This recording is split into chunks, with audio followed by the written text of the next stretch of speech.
priority should be you should do no harm, both to the mother as well as the baby. Now with that, I'll introduce you to the first video. Just sit back and visualize this. I'll give you a little background. This is a teaching center placed in rural Karnataka. The video is self-explanatory. The competence of the person obviously is less experienced. He's struggling, he's applied a release forceps. I've muted the sound, otherwise you can virtually hear the baby cry. Okay?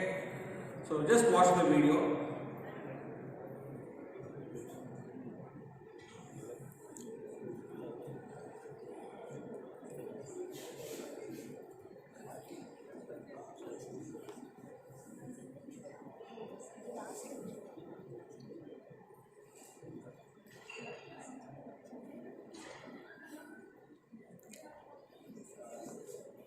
There is a panic situation in the OT, and you can see the anesthetist giving a thrust at the fundus level.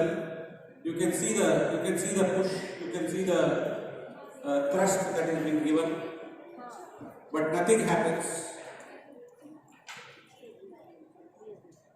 It's not a rocket science to imagine what might have happened to this baby. Obviously, baby came out moribund and died 24 hours later in the NICU.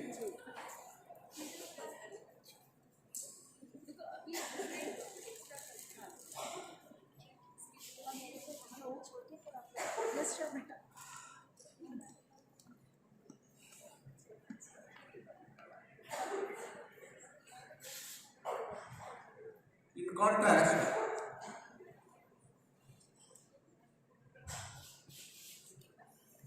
because there is not much time, I will just try to fast forward.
So this is application of the same forceps, the Wrigley's forceps.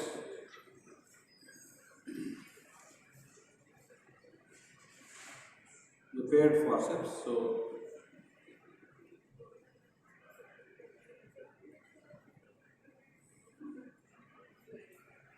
application is easy, locking was uneventful, and you just give a simple traction and baby is out.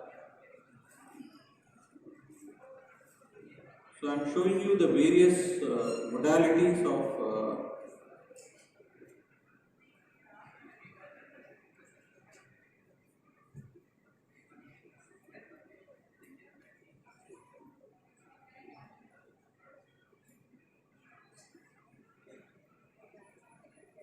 this is as it is fast forward. The use of a single blade. I showed you the paired forceps. I am using a single blade, a little fast forwarded version because there is nothing great about this. That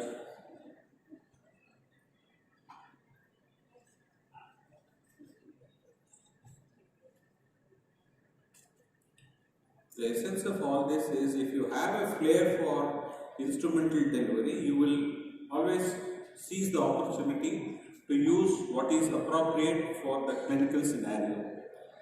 So just single blade and there the baby is out.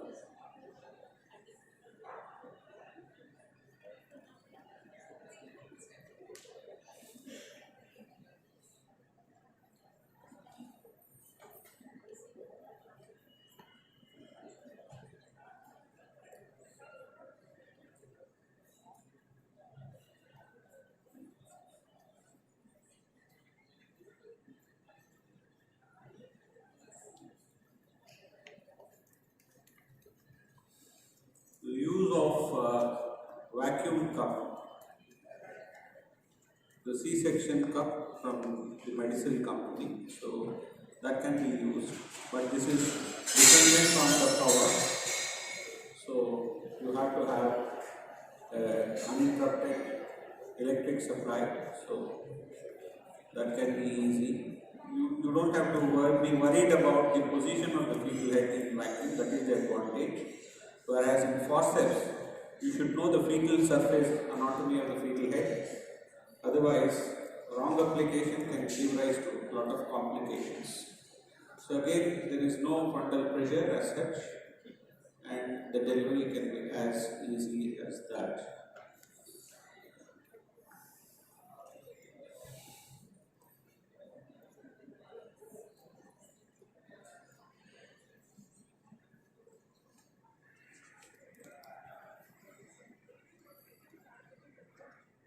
Yes, I am just deliberately skipping this step.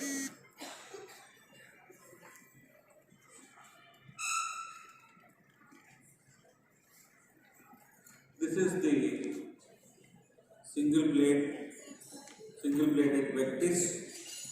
The prerequisite for single bladed Vectis application is it should be always in the occipital transverse position. If it is not, if it is in the anterior or posterior position, please use your hand to rotate the head and then apply. Secondly, it can't be applied in a deeply engaged vertex. You have to disengage if it is deeply engaged, you have to disengage it and then try to apply the single bladed Vectis. And it can be applied across all gestation periods. So there is no contraindication for preterm head also. Yeah, no, even otherwise, once you get the hang of it, you want to use it for everything. So that is the feedback that I have got from over 7,000 users all over India.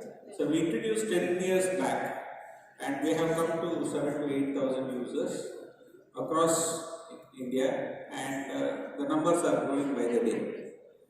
It's just that you have to have a flair, and that phobia about instrument should be gone. See, you are able to see the pinna of the baby, so that indicates that it is in the transverse position. Very simple application and gentle, it's very gentle and very smooth. So that's how you hold the forceps with your left hand. The right palm guides the forceps inside, and see the incision. The incision also is very minimal, it almost mimics a vaginal birth. And there are nearly 5 medical colleges which have done dissertations. They combined total population studied is roughly about 1,000 cases, and uniformly all of them have opined that because of over a period of time, as you gain proficiency, you can reduce the skin incision. The premise for that is your palm is not uniform, whereas the blade of this forceps is uniformly constructed. It's a 2 mm surgical grade stainless steel with a bit of titanium to that, and it's very soft, it's very baby friendly, and it does no harm. So they have found that the incision to extraction interval can be shortened, the incision can be shortened, the need for analgesia, post-operative analgesia is less, post-operative recovery is faster, and you don't have to catheterize for more than 8 to 12 hours. Patient can become more ambulant, as Gupta was earlier mentioning. This also to a large extent constitutes minimally invasive C-section. So we are all open to sponsor or such of those medical colleges or where there is high volume of cesarean sections being done to support any such study which can add to the cumulative experience of this particular instrument. I think with that, I have finished the video component. I kept it very simple so that I was told by the person who manufactures it. It's manufactured by medical engineers based out of Chennai. They have a branch in Bangalore also. And our association dates back to almost 10-11 years. This was launched in Jaipur, Foxy, about 8-10 years back. And since then, we have seen constant growth, and we are into a lot of other product research. So, if there are any questions, how many of you have already had used this, and if you can come up with any feedbacks, that will be very helpful. So it's very convenient and very. Madam, Dr. Tabassum has used it, and there's another person who used it. I think there should be more and more people we can try to it, but at the end of it, I told you my disclaimer that it's not the be all and end all of orthotics. You will not be put to shame that if you don't use the forceps. First, do no harm. That is my essential message. I am presently working in, after 32 years of my career in corporate practice, I wanted to devote my rest of my time into national board teaching. I am a national board accredited teacher, assessor and accreditor, and I am now associated in a government hospital in Bangalore, which is into national board teaching, and even in government hospitals, the indications are very arbitrary for C-sections. In spite of the excellent manpower, so we have about 500 births every month, and we are about 8 consultants and 16 postgraduates, and with that, if our cesarean section rate is 35 to 40%, there's something that we have to do soul searching, because I can understand in a private setup, even if the cesarean section rate goes up to 45, 50, or in infertility institutes up to 75, it's justifiable. But in teaching institutions, in tertiary centers, where there are all facilities, it's still hovering around 35-40%, and there has been a strict instruction from the directorate to do monthly audits and fix responsibilities, so that every individual consultant who is doing has to do an individual audit as to their indication for cesarean section and justification, and the decision should not be arbitrary. So with that, I think I have come to the end of my presentation. If there are any queries, both within the hall and outside. I have 3-4 questions.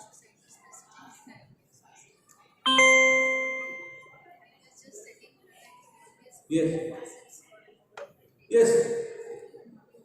No, it's fine. It's called Dr. Venkatesh's witness. It is that is what I told you. There are already some 7,000-8,000 users all over India. That was designed by me. The premise for that was, our palm is not uniform. The distal part of our palm is thin. The proximal part nearer to the wrist is thick. And to facilitate insinuation of this entire palm, you make a larger incision. So this again, another disclaimer is, this is not my original idea.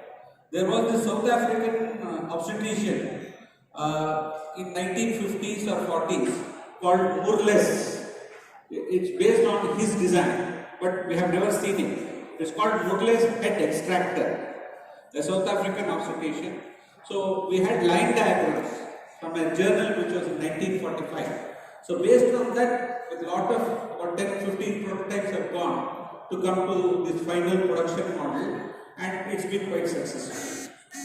So Dr. Panikkar sir, if you have any suggestions, feedback, Panikkar sir is a doyen in South Indian obstetrics and he is like my guru. So if there are anything feedback, please sir. Thank you, sir. Thank you for the very good